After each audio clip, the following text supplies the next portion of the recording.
Greetings and welcome to our Greater Life Church Elements class. We are on Module 2.2, which is about gracious communications.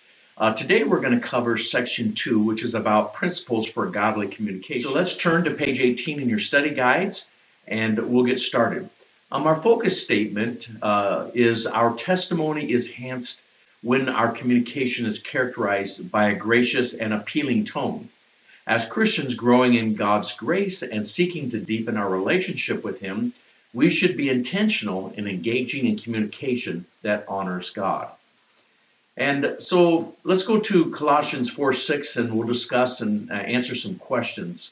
It says, "Let your speech be always with grace seasoned with salt, that you may know how ye ought to answer every man." So let's go to questions. Question number 1, our communication should be accompanied by what? Well, it should be accompanied by grace. Question number 2, our speech should be seasoned with what? Well, it should be seasoned with salt. We're going to study just a little bit more and get in depth of what it means to have to speak with grace and to have your speech seasoned with salt.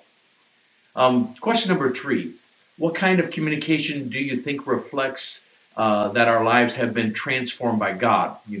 And then what kind of communication hinders our reflection of what God has done in our lives? The first part of that question, gracious communications, would be a soft tone, is what is going to reflect that God has transformed our life. If we've been changed, then God softens us and we speak softer, we speak more gracious.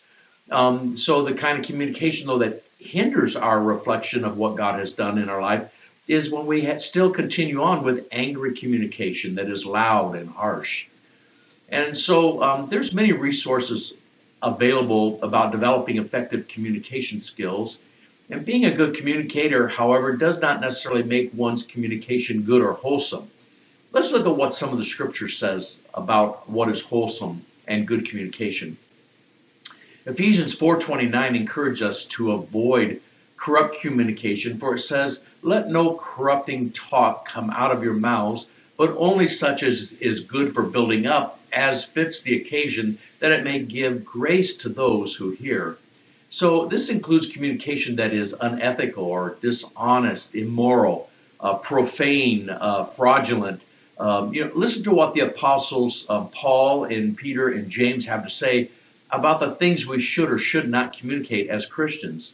In 1 Timothy 4:7, it tells us, having nothing to do with irreverent, and that means disrespectful, irreverent, silly myths, rather train yourselves for godliness. So don't use disrespectful kind of speaking. Don't get involved with a bunch of silly myths. That kind of communication it hinders us in our walk with God, and it also detracts when we talk with others, detracts from good communication. 1 Timothy 6:20 tells us, "O Timothy, guard the deposit entrusted to you. Avoid the irreverent babble and contradictions of what is falsely called knowledge." And then Paul goes on to speak to Timothy in 2 Timothy 2:16, "But avoid irreverent babble, for it will lead people into more and more ungodliness." And here's what Peter says in 1 Peter 3:10, "For whosoever desires to love life and see good days, let him keep his tongue from evil and his lips from speaking deceit." And then James goes on to reinforce the other apostles and what they had spoken about the tongue and how we communicate. In James 3 verses 10 through 11, "From the same mouth come blessing and cursing. My brothers, these things ought not to be so. Does a spring pour forth from the same opening both fresh and salt water?" So we're getting the idea that deceitful, irreverent, or disrespectful or contradictory type of communication is really contrary to the type of communication that God desires from us. The communication that conveys God's righteousness is going to be ethical. It's going to be honest, morally pure, trustful, respectful. To this end, the psalmist prayed the words of his mouth would be acceptable in the sight of the Lord in Psalms 19 and verse 14. And we find, in addition, the psalmist continued praying that, the Lord would set a guard over his mouth in Psalm 141 and verse 3. And so may the Lord help all of us to have communication that always honors Him. Let the Lord help us set guards over our mouth. It's something that's intentional that we have to do in our life. If we're going to guard what comes out of our mouth, and we need to understand what good communication is, we need to have the help of the Lord to help us to speak in godly ways. You know, in Colossians 4:6, Paul used a unique phrase to describe the kind of speech expected of believers. He said our speech should be given with grace and seasoned with salt. Colossians 4:6 says this: let your speech always be gracious, seasoned with salt, so that you may know how you ought to answer every person. And it's interesting that salt is used as a seasoning because it makes food more palatable. Likewise, our Christian witness is enhanced by a gracious and appealing tone. The practical application of this principle is expressed in Proverbs 15:1, which commands a soft answer that's going to turn away wrath, in contrast to harsh words that are going to stir up anger. Furthermore, in Romans 12, verses 14 and 15, Paul admonishes believers to bless rather than to curse those who persecute them, and to express empathy by rejoicing with the joyful and weeping with the sorrowful. You know, these verses of Scripture provide a small glimpse of what it means to season our speech with salt and to give grace to the hearers. You know, in our present day, we find a world full of deceitful practices, and it continuously permeates, you know, every area of our life. You think of the explosive advancement of communication technology, which has provided a means for scam artists to prey on honest, unsuspecting people. You know, these agents of deception use trickery and deceit to defraud millions. Their methods characterize corrupt communication. Believers, on the other hand, traffic in truth and honesty. That's what we are about.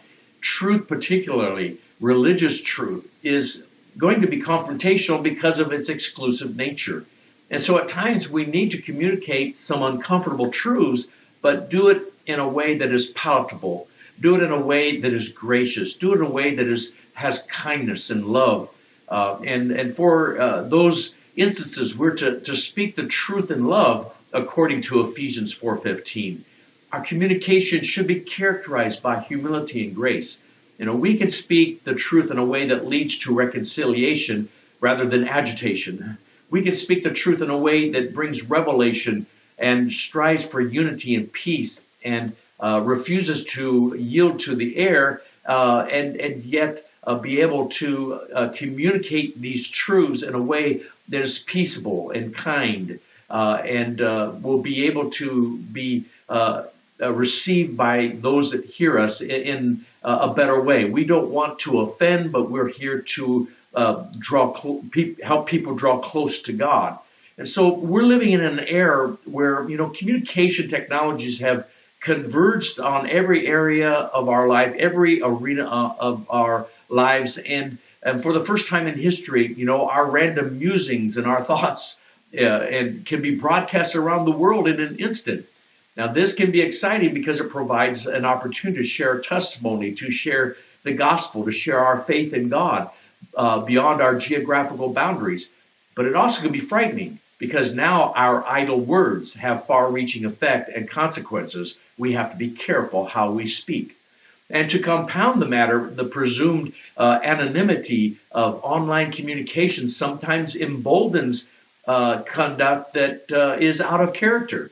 Remember, what is broadcast online can never be erased. And in order to protect our witness and to honor God, we should strive for godly communication in every type of communication environment that is out there.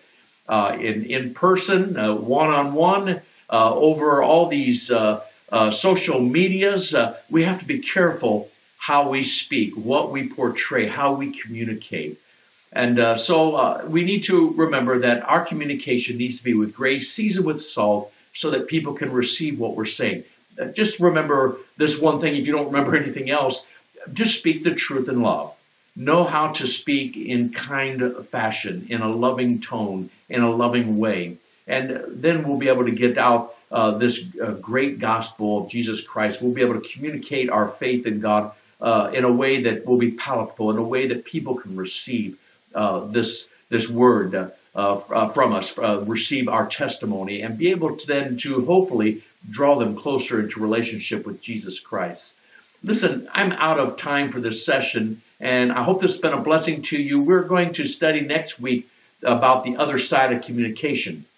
Many times people want to do this speaking. They're thinking about the next words they're going to say. They feel like they're, in an argument. They feel like, they're got to have the next answer. So they're thinking on what they're going to say rather than discovering that it's not just a one-way act of speaking, but gracious communication. The other side of communication involves that we have a give and take conversation. It involves that we learn to be active listeners and be able to speak our thoughts when the time comes. But be able to hear the other side of things, understand that person. When we do that, we'll be able to communicate in a better way with others. But that's next week. We're going to study about some other aspects of that. It's going to be helpful and it's going to be a blessing. So I hope that you'll be join me next week. Listen, God bless and thank you for watching. See you next week.